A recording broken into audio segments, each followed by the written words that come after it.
നമസ്കാരം. കഴിഞ്ഞ ഫെബ്രുവരി 28-ന് അമേരിക്കയും ഇസ്രയേലും ഇറാന് നേർക്ക് ശക്തമായ തോതിലുള്ള സംയുക്ത ആക്രമണം ആരംഭിച്ചതിന് തൊട്ട് പിന്നാലെ ഇപ്പോഴും സമാധാന ചർച്ചകൾ തുടരുക തന്നെയാണ്.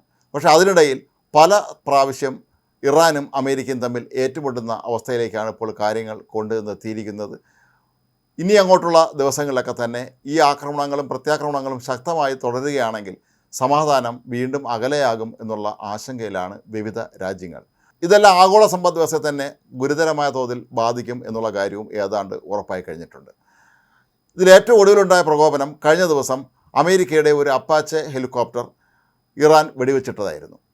ആദ്യഘട്ടത്തിൽ അമേരിക്കൻ പ്രസിഡന്റ് ഡൊണാൾഡ് ട്രംപ് ഇതൊരു ചെറിയ കാര്യമാണ് എന്നാണ് വിശേഷിപ്പിച്ചത്.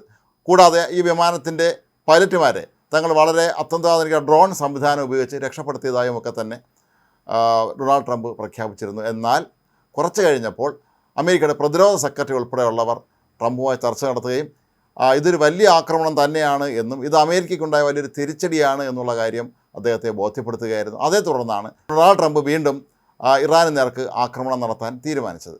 അങ്ങനെ ഇറാനിലെ തന്ത്രപ്രധാനമായ പല സ്ഥലങ്ങളിലും അതിശക്തമായ ആക്രമണമാണ് അമേരിക്ക നടത്തിയത്. ഇറാനാകട്ടെ ഇതിന് തിരിച്ചടി നൽകിക്കൊണ്ട് ഗൾഫ് രാജ്യങ്ങളിലും ജോർദാനിലുമൊക്കെയുള്ള അമേരിക്കയുടെ സൈനിക താവളങ്ങൾക്ക് നേർക്കും ആക്രമണം നടത്തുകയായിരുന്നു. ഏതായാലും ഇത് വല്ലാത്തൊരു പ്രതിസന്ധി ഘട്ടത്തിലേക്ക് കൊണ്ടുവന്നെത്തിച്ചിരിക്കുകയാണ് ലോകത്തെ തന്നെ എന്ന് പറയേണ്ടി വരും. അമേരിക്കൻ പ്രസിഡന്റ് ഡൊണാൾഡ് ട്രംപ് ആകട്ടെ കഴിഞ്ഞ ദിവസങ്ങളിലൊക്കെ തന്നെ ഇസ്രായേൽ പ്രധാനമന്ത്രി ബെഞ്ചമിൻ നെതന്യാഹുവിനോട് ഇറാന് നേർക്ക് ആക്രമണം നടത്തുക, അതല്ലെങ്കിൽ ലെബനനിൽ നടക്കുന്ന ഇപ്പോൾ ഹിസ്ബുള്ള വിരുദ്ധ പോരാട്ടങ്ങൾ അവസാനിപ്പിക്കണമെന്ന് ആവശ്യപ്പെട്ടിരുന്നു. എങ്കിലും ഇസ്രായേൽ അത് തള്ളിക്കളയുകയായിരുന്നു. കഴിഞ്ഞ ആഴ്ച ഡൊണാൾഡ് ട്രംപ് നെതന്യാഹുവുമായി ഫോണിൽ സംസാരിച്ചതിൻ്റെ വിശദാംശങ്ങൾ പുറത്തു വന്നിരുന്നു. ട്രംപ് വളരെ അസഭ്യങ്ങൾ പറഞ്ഞുകൊണ്ടാണ് നെതന്യാഹുവിനെ ഭീഷണിപ്പെടുത്തിയത് എന്നുള്ള വിവരങ്ങൾ അമേരിക്കൻ മാധ്യമങ്ങൾ തന്നെയാണ് പുറത്തുവിട്ടിരുന്നത്. എന്നിട്ടും ഒരു കാര്യത്തിലും ഒരു തീരുമാനമാകാതെയാണ് എപ്പോഴും നീങ്ങിക്കൊണ്ടിരിക്കുന്നത്. ആദ്യവട്ട ചർച്ചകൾക്കെല്ലാം മധ്യസ്ഥത വഹിച്ച പാകിസ്ഥാനാകട്ടെ ഇപ്പോൾ ആ ഭാഗത്തേക്കെങ്ങും തന്നെ അടുക്കുന്നതുമില്ല. ഏതായാലും സമാധാനം വളരെ അകലെയാണ് എന്ന് തന്നെയാണ് ഈ ദിവസങ്ങളിൽ നടന്ന ഏറ്റുമുട്ടലുകളിൽ നമുക്ക് മനസ്സിലാക്കാൻ കഴിയുന്നത്. ഇറാൻ ശക്തമായി തിരിച്ചടിക്കുന്നുണ്ട്. അമേരിക്ക അതിലും ശക്തമായി അവരുടെ തന്ത്രപ്രധാനമായ കേന്ദ്രങ്ങളിലേക്ക് ആക്രമണം നടത്തുന്നു. അവരുടെ ആയുധപ്പുരകളും അവരുടെ മിസൈൽ ലോഞ്ചറുകളുമൊക്കെ ഉള്ള മേഖലകളിലൊക്കെ തന്നെ ആക്രമണം നടത്തുകയാണ്. ഇറാൻ ഒരു പാഠം പഠിപ്പിക്കും എന്നുള്ള രീതിയിലേക്ക് അമേരിക്ക അല്ലെങ്കിൽ അമേരിക്കൻ പ്രസിഡന്റ് ഡൊണാൾഡ് ട്രംപ് എത്തിയിരിക്കുന്നു എന്ന് തന്നെ നമുക്ക് മനസ്സിലാക്കാൻ കഴിയുന്നു. അതേസമയം ഇസ്രായേൽ ആകട്ടെ ഒരു വശത്ത് നിന്ന് ആദ്യം ഹിസ്ബുള്ളയെ തീർക്കുക, അത് കഴിഞ്ഞ് ഇറാനെ നേർക്ക് ആക്രമണം നടത്തുക എന്നുള്ള വളരെ ദ്വിമുഖ തന്ത്രമാണ് പയറ്റുന്നത് എന്നാണ് പറയപ്പെടുന്നത്. അതിനിടയിൽ പുറത്തു വന്നിരുന്നൊരു വാർത്ത ഏറെയും ഞെട്ടിപ്പിച്ചിരുന്നു. അമേരിക്കയും ഇറാനും തമ്മിൽ നടക്കുന്ന സമാധാന ചർച്ചകൾ സംബന്ധിച്ച കാര്യങ്ങളൊക്കെ തന്നെ ഇസ്രായേലിൻ്റെ ചാരസംഘടനയായ മൊസാദ് ചോർത്തിയെടുത്തിട്ടുണ്ടായിരുന്നു എന്നാണ് American vice president JD Vance വ്യക്തമാക്കിയിരുന്നത്. ഏതായാലും ഇതെല്ലാം തന്നെ പശ്ചിമേഷ്യയെ ആകപ്പാടെ സംഘർഷഭരിതമാക്കുമെന്നും ഗൾഫ് രാജ്യങ്ങളെയാണ് ഇത് ഏറ്റവും ദോഷകരമായി ബാധിക്കും എന്നുള്ള കാര്യവും പ്രതിരോധ വിദഗ്ധർ ചൂണ്ടിക്കാട്ടുന്നുണ്ട്. ഗൾഫ് രാജ്യങ്ങളുടെയൊക്കെ തന്നെ സാമ്പത്തിക വ്യവസ്ഥയെ വല്ലാത്ത രീതിയിൽ തന്നെയാണ് ഇത് ബാധിക്കുന്നത്. ഹോർമൂസ് കടലിടുക്ക് വഴിയുള്ള കപ്പൽ ഗതാഗതം ഏതാണ്ട് നിലച്ച അവസ്ഥയിൽ, അല്ലെങ്കിൽ അതുവഴി കടന്നു പോകുന്നത് ഒട്ടും സുരക്ഷിതമല്ലാത്ത ഒരവസ്ഥയിലേക്ക് ഇപ്പോൾ കടക്കുന്ന ഒരു സന്ദർഭത്തിൽ ഇത് വലിയ തോതിൽ എല്ലാ രാജ്യങ്ങൾക്കും, അതായത് ഇന്ത്യ ഉൾപ്പെടെയുള്ള രാജ്യങ്ങൾക്ക് പോലും ഇത് പലതരത്തിലും പ്രശ്നങ്ങൾ സൃഷ്ടിക്കുന്നുണ്ടെന്ന് നമുക്കറിയാം. ഇവിടെ ഗ്യാസിന് വില കൂടേണ്ടി വന്നു, പെട്രോളിയം ഉൽപ്പന്നങ്ങൾക്ക് വില കൂടേണ്ടി വന്നു. അതുപോലെ ഗൾഫിലെ ഒരുപാട് സ്ഥാപനങ്ങൾ ഒരുപക്ഷെ അവരുടെ ജീവനക്കാർക്ക് കൃത്യമായ ശമ്പളം കൊടുക്കാൻ പറ്റാത്ത അവസ്ഥയിലേക്ക് പോലും നാളെ എത്താമെന്നും അങ്ങനെ പലർക്കും ജോലി നഷ്ടപ്പെടാം എന്നുള്ള അവസ്ഥ നിലനിൽക്കുന്നതായി സൂചനകളുണ്ട്. എന്നാൽ ഇക്കാര്യത്തിലൊന്നും അങ്ങനെ ഉറപ്പായ പ്രഖ്യാപനങ്ങളൊന്നും തന്നെ വന്നിട്ടില്ല. എങ്കിൽ പോലും ഏതായാലും യുദ്ധത്തിന് അടിയന്തരമായൊരു പരിഹാരം കണ്ടെത്തിയില്ലെങ്കിൽ അത് വലിയ തോതിൽ ലോക സാമ്പത്തിക ക്രമത്തെ തന്നെ ബാധിക്കും എന്നുള്ള കാര്യവും ഇപ്പോഴും ഉറപ്പാണ്.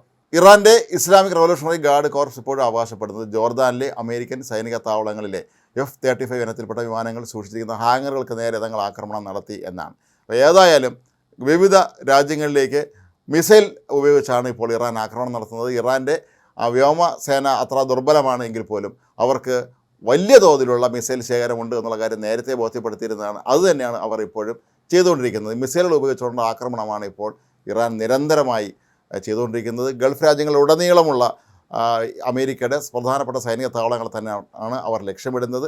ബഹ്റൈനിലെ അമേരിക്കയുടെ 5ാം കപ്പൽപ്പടയുടെ ആസ്ഥാനം നേരത്തെ അവർ ആക്രമിച്ചിരുന്നു. ഇപ്പോൾ വീണ്ടും ഇറാൻ തങ്ങൾ ഇവിടം ആക്രമിച്ചതായിട്ടാണ് ഇപ്പോൾ അവകാശവാദം ഉന്നയിച്ചിരിക്കുന്നത്. ഇത് സംബന്ധിച്ച് ഔദ്യോഗിക പ്രഖ്യാപനമൊന്നും തന്നെ അമേരിക്കയുടെ അതല്ലെങ്കിൽ ബഹ്റൈൻ്റെ ഭാഗത്തു നിന്ന് ഉണ്ടായിട്ടില്ല. പക്ഷേ എങ്കിലും ലോകം വല്ലാത്ത ഒരു കാലഘട്ടത്തിലൂടെ, വല്ലാത്തൊരു പ്രതിസന്ധിയിലൂടെ തന്നെയാണ് കടന്നു പോകുന്നത് എന്നാണ് പൊതുവെ വിലയിരുത്തപ്പെടുന്നത്. കാരണം ഈ യുദ്ധത്തിന് അടിയന്തരമായി സമാധാനം പുലർത്തണമെങ്കിൽ ഏതെങ്കിലും വളരെ കൃത്യതയുള്ള ഇരു രാജ്യങ്ങളും അംഗീകരിക്കുന്ന ഒരു മധ്യസ്ഥ രാജ്യമോ അല്ലെങ്കിൽ ഏതെങ്കിലും സംഘടനകൾ ഇടപെട്ടാൽ മാത്രമേ കഴിയുകയുള്ളൂ എന്നുള്ള അവസ്ഥയാണ് ഇപ്പോഴുള്ളത്. കാരണം ഡൊണാൾഡ് ട്രംപും നെതന്യാഹുവും ഒക്കെ തന്നെ പ്രവചനാതീതമായ സ്വഭാവ രീതികളുള്ള രാഷ്ട്രത്തലവന്മാരാണ്. ഇറാൻ്റെ കാര്യം എടുക്കുമ്പോൾ അവിടെ ഇപ്പോൾ പരമോന്നത നേതാവായ മുസ്തഫ ഖമേനിയുടെ ആരോഗ്യസ്ഥിതി എന്താണെന്നുള്ള കാര്യം ഇപ്പോഴും ആർക്കും വ്യക്തമല്ല. അവിടെയുള്ള പ്രസിഡന്റ് പെഷസ്കിയാനാകട്ടെ അയാൾക്ക് യാതൊരു തരത്തിലുള്ള അധികാരവും അവിടെയില്ല. ഇപ്പോൾ ഇറാനിലെ എല്ലാ കാര്യങ്ങളും തീരുമാനിച്ച് നടപ്പിലാക്കുന്നത് നേരത്തെ സൂചിപ്പിച്ച IRGC തന്നെയാണ്. അവരാണ് യുദ്ധം നയിക്കുന്നതും എന്തൊക്കെ ചെയ്യണമെന്നുള്ള കാര്യത്തിലും അന്തിമ തീരുമാനം ഇപ്പോൾ എടുത്തുകൊണ്ടിരിക്കുന്നത്. അപ്പോൾ ഈ ഒരു പരിസ്ഥിതിയിൽ ഇറാനെ പ്രതിനിധീകരിച്ചുകൊണ്ട് ചർച്ചയിൽ പങ്കെടുക്കാൻ പോലും കൃത്യമായി അവിടെ ഒരാളില്ലാത്ത അവസ്ഥയാണ് ഇപ്പോഴുള്ളത് എന്നുള്ള കാര്യവും നമുക്ക് മറക്കാൻ കഴിയുന്നതല്ല. എങ്കിലും ഈ ലോകത്തെ വിവിധ രാജ്യങ്ങൾ ഇക്കാര്യത്തിൽ ഇപ്പോൾ ആശങ്ക പ്രകടിപ്പിച്ച് രംഗത്തെത്തിയിട്ടുണ്ട്. ഒരു യൂറോപ്യൻ രാജ്യങ്ങളും മറ്റുമൊക്കെ തന്നെ മുൻകൈ എടുത്തുകൊണ്ട് ഇതിനൊരു പരിഹാരം കണ്ടുപിടിച്ചില്ലെങ്കിൽ അത് ലോകത്തിന് വലിയ തോതിലുള്ള വിനാശം വരുത്തും എന്നുള്ള കാര്യം ഉറപ്പാണ്.